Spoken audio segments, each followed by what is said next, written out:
Got it. So how do we increase our leads 2x, 3x without breaking the bank, basically? How do you increase your lead flow without breaking the bank? Yeah. Well, I'll ask you. For quality leads, basically. Yeah. So what are you currently doing? You said Google Ads. Yeah. Around 15 to 20K a month. Can you spend more? Yeah. Why don't we do that? We've tried and we weren't generating the same quality leads or necessarily getting just more. Different keywords were not getting you more quality. Yeah. Correct.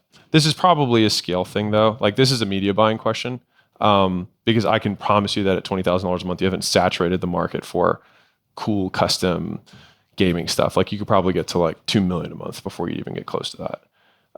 So I think it's probably just like, who does your media buying? We have a company. Okay. This is a keyword thing. Like this is 3 degrees down, like super tactical. Like we're just buying the wrong words. And there's just, what's your margins right now? 20%, 500K a year. So you just have to see this as like, we might burn $200,000 this year on bad keywords to find another 6 that we can scale up to $100,000 a month. And by doing that, we'll 5x the business. And so if you just see it like that of like, okay, we're going to spend $200,000 or $300,000 to take us from 2 point whatever to 10. That's how I think about it. In general, we tend to be like scared to spend more money. And I would say that the only thing that's really shifted for me is like from entrepreneur to investor, like kind of wearing both hats, is that I look so much stuff at just like return on capital and like, what's the point?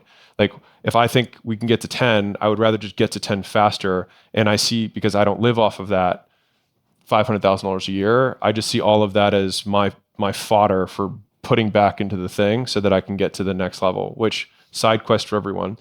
If you're a service business and you have cash flow, some businesses are really obvious for where you do reinvestment. If you're brick and mortar, you save up your shekels, you open another location. Very clear where your CapEx goes. If you're manufacturing, you buy another big machine. Very clear where the CapEx goes, right? If you're a service business, you do accountants, you have a law firm, you got legal people. What do you do with the extra money to quote reinvest in the business? So there's 2 primary sources. Number 1 is going to be talent and culture. So who am I going to hire? And how do I up level the team? So in service businesses in general, you can see how good you are and how advanced you are as a service provider by the price you're able to charge.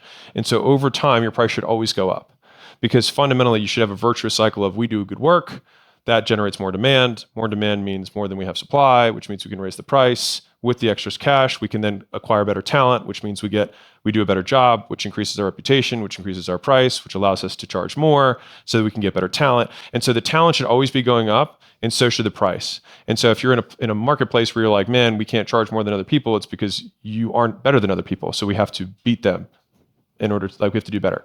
That's point 1. The second area is brand. Right? It's like, how do I spend some of that extra cash to solidify the brand of me? So this is not direct response ads. This is like kind of the big aspirational moments, these brand moments. Like we just did this launch 2 weekends ago. It's like, how do I do these big demonstrations that might cost more and might not be the normal run of business? Like, why would Red Bull have a guy jump from outer space down? It doesn't make any sense, but except it makes a ton of sense because I'm talking about it right now.